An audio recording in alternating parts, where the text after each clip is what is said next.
Even when you go on holiday, the shop is going to be calling you 50 times a day. And that's exactly what was happening to me. As I said, everyone kept on calling me on a regular basis. I'd be away on holiday. They'll call me 5-6 times. I'll be sitting on the beach in my Speedos, and I'd constantly be getting disturbed. Now, I didn't mind because I wanted the business to run effectively. But then I thought about it, and what about the people around? Hi there, my name is Abbas, and I run the Optical Mentor Program.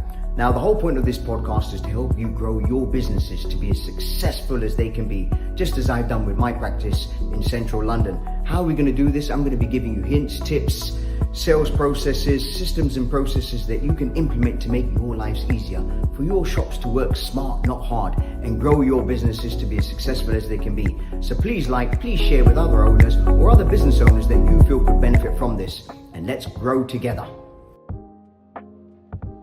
Being practice owners, naturally we are coming out of university not really having any training with regards to how we should run our practices or what we should do from the business point of view. Literally, we go into university and, we do a couple of theory, sort of general biology and maths and, visual optics and all the rest of it. And then we go out, we do a few clinics, and then we're straight out into our pre-reg. But no one ever teaches us with regards to how we should run a business, what we should do to make things more effective, make things more productive. Now, unfortunately, we are living in a world where if you look at medicine, if you look at dentistry, they can all rely on the fees that they get paid for their consultations. For the majority of us, in optics generally, what we have to do is we have to rely on the retail side of things. And therefore, if we do an eye examination, let's say the eye examination is £80, you see 10 people in a day, that's £800. In most places, it might not cover, as in the cost per the day. And therefore, we have to look outside of the realm and obviously focus on the retail side of things. And this is where, for example, running the business effectively is so important to make sure that it gets done. And as I mentioned, the problem is we don't have any retail experience, we don't have any business experience, we're thrown into the deep end, we're given a practice, we buy a practice, and we don't know where to go. So 3 common mistakes that we make as optical owners when we start off is, number 1, we don't niche down. Now, what I mean by that is, I'll give you an example of myself. When I was in practice, initially, when I first started, we used to do everything under the sun. Anybody who walked through the door, would make sure we see them. And we had the thought process that we'd be like, okay, anybody who walks inside the shop, we need to make sure that they leave with something. Anything but something. And at the time we thought, yep, it's great because we're getting everyone coming in, everyone's spending something, whether somebody can spend £50, whether somebody can spend £1,000, we're going to make sure that we serve them and we provide them with whatever we need to do. The problem with that is that when you are focusing on everybody, it doesn't give you the opportunity to niche down fully on a target market. Now, what I mean by that is that if you're going to go high end and if you're going to go bespoke, focus on those individuals, because what it will allow you to do is allow you to give you 100% of your time, 100% of your efforts in your customer service and everything else to provide to that individual, so you can sort of make sure that you get the most of it. If you're going to specialize in dry eye as an example, or if you're going to focus primarily on the health of the eyes, again, same concept, isn't it? It's very difficult for you to accustom everybody within that sort of sector. So as practice owners, we need to niche down and we need to know exactly who we are trying to sort of target and who we're trying to work with. Now, this comes down to direction and setting goals and having a vision. If you don't have a vision of what you want to do or how you want to do it, it's very difficult for you to go in the right direction and please the right people that you need to.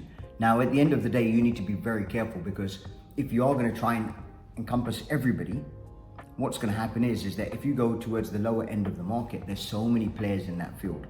So many. You've got a lot of people on the high street. You've got other independent practices who are trying to do the same thing. Now, as I said, if you go down that route, from a marketing point of view, you're definitely going to lose.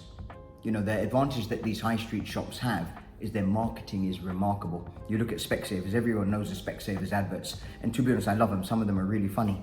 But what I'm trying to imply by this is that if you were to try to compete against Specsavers, you're never going to win, because they work on volume. Don't get me wrong, they're starting to improve their level of service, but at the same time, they're primarily based on volume. So this is where, if you want to go down that line, try. However, I guarantee you'll get beaten. And how many £50 frames can you keep?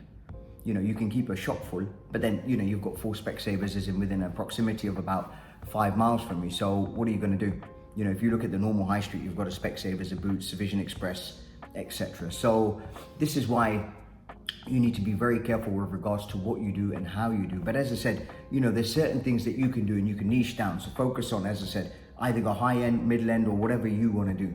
If you're going to specialize and shout it to the world. Make sure everyone knows that you do it. Make sure your customers know that you do it, and it will separate you and differentiate you from everyone else. And it will make you look special, and it will push you to greater heights and progress nicely. Number 2 biggest mistake that we make is that we don't focus on the business. Especially as us optometrists, when we go into a business, we think to ourselves, okay, I don't want to hire an optometrist. I'm going to work. I'm going to do 5-6 days. I'm going to make sure that the business is functioning as it should, and then I'm going to remove myself. And don't get me wrong, when we first start off, obviously the finances are quite restricted, so it's quite common to do that, and I would highly recommend everyone to do that initially. But I want you to think long term. Think, a year down the line. What are you going to do? How are you going to be able to sort of remove yourself slightly so you can start working on the business rather than in the business? Now, why is this important? This is very important because it comes into the element of being able to delegate tasks appropriately, managing your time effectively, and again, making sure that you are implementing the systems and processes that are required in order to make sure that the shop is functioning effectively. If you can't do this, what's going to happen is that even when you go on holiday, the shop is going to be calling you 50 times a day.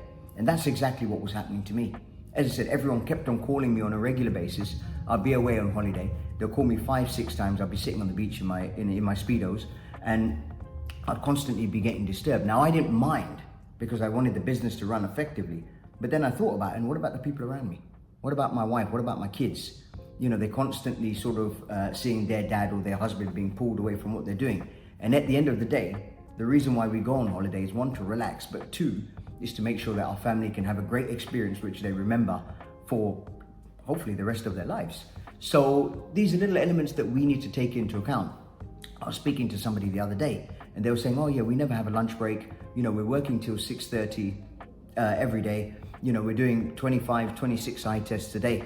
I was speaking to somebody else, and she said, oh, as in I locum at a place, and sometimes the manager or the owner's there till 9:30. I said, 9:30, I hope you said 9:30 a.m. No, she meant 9:30 p.m. And I was like, this is ridiculous. And she was like, yeah, we're doing 40 NHS eye tests a day. 40 tests a day. Now, what that's going to do is it's just going to naturally lead to burnout. And the last thing that we want is ourselves burning out. Because if we burn out, it affects everybody else around us. And in essence, what I'm trying to say to yourselves is, remember who's number 1. Yeah, you need to make sure that you are considering yourself to be number 1. You're working smart, not hard, working effectively. So then everything runs smoothly. So you can make sure that, as I said, you're looking after yourself in all of the areas that you need to, whether it be health or anything else. And then what you can do is that you can make sure that you are there to support all of the people around you who are as important to you as yourself. So remember this, make sure that, as I said, you do try and focus on the business as well as just not testing. Now, people ask me about, oh, I'm so important to the business. I'm like the most important person in the business. If I come out, the whole thing's gonna explode and blow up. I thought exactly the same thing. It was only until my dad, who's an optometrist here as well, cut down to 1 day a week, I was thinking to myself, oh, we're gonna really suffer here. We're gonna really lose a large amount of turnover, a large chunk of turnover. And I was thinking to myself, why us? In essence, we changed things over and our turnover actually went up. Now, I'm not trying to say that my dad's a bad optician, no, and the other colleagues who took over are amazing. No, what it was is that we put a system in place where we said to everybody, my colleague who's going to be looking after you, she's been trained underneath Mr. Pirabai. She's very good, she's excellent, and she'll be looking after you today. All people need is they need some recognition within the shop of, oh yeah, I recognize that individual. Yeah, let me go in and do things. So, remember, you're never too big for your practice, and there's always other people who can do the same thing. If you're working 6 days, cut it down to 5 days and get a locum to come in 1 day a week. And if you think, oh, people only want to see me, those people who are maybe not as productive, or you don't mind passing them on to somebody else, get them to see the locum. Get your staff members to book them in with the locum, and then you can move on from there. So these are just little ways that you can do and implement to make sure that you are freeing yourself up in the day. And that's what we do here at the Optical Mentor. We help you to sort of manage your time, delegate, put systems in place that will help to make the shop run a lot smoother. So, if you need any help, don't hesitate to reach out. Now, number 3 biggest mistake that we make is that as practice owners, we don't market effectively, or sometimes we don't market all. I speak to so many optometrists and so many optical owners, and they all say, you know what, we don't need to market. Yeah, we sometimes they don't even send out reminders. Now that sounds crazy, but at the end of the day, we need to be very careful, because there's going to come to a stage where the majority of our customers are getting to an age where they're getting to like 70, 80, 90, and they're popping off. Now, when that happens, who's going to fill up the spaces? If you don't start implementing things now, you need to be very careful, because otherwise all that's going to happen is your practice is going to go, woo. So something for us to bear in mind. You need to be constantly trying to get new customers through the door. A lot of us say, oh, but through word of mouth, we get a lot of people coming through. What you need to remember is through word of mouth, you are hoping that one customer that you have is going to tell 2 or 3 other people. Now, sometimes they might not. I mean, when I go out with my mates, I never say, oh yeah, you know what, I went to an amazing dentist, he was superb, as in you need to go see him. It's not the thing that props up unless somebody starts talking about a dentist or a tooth or something.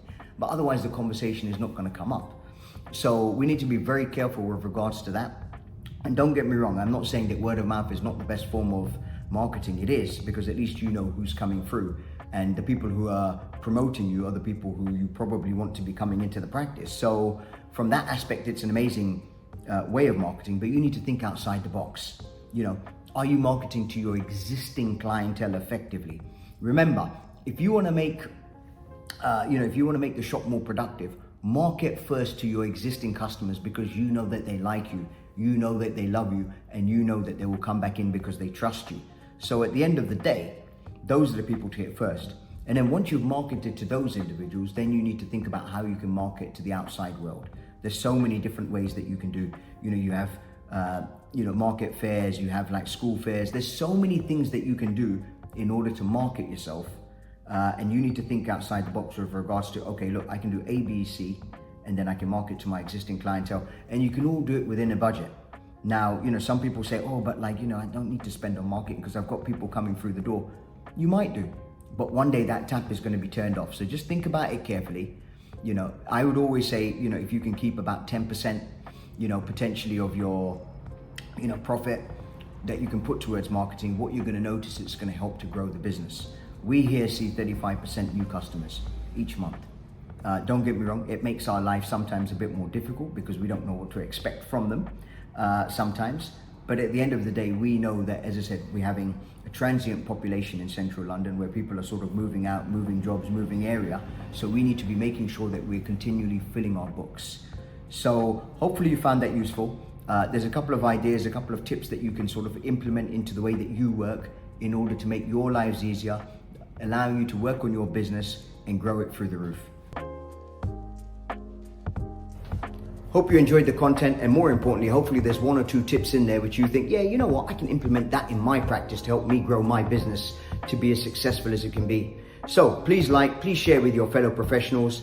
And if you want to know more about how the Optical Mentor can help you grow your business, please link in the bio and we'll be happy to reach out and have a conversation to see where we can grow together.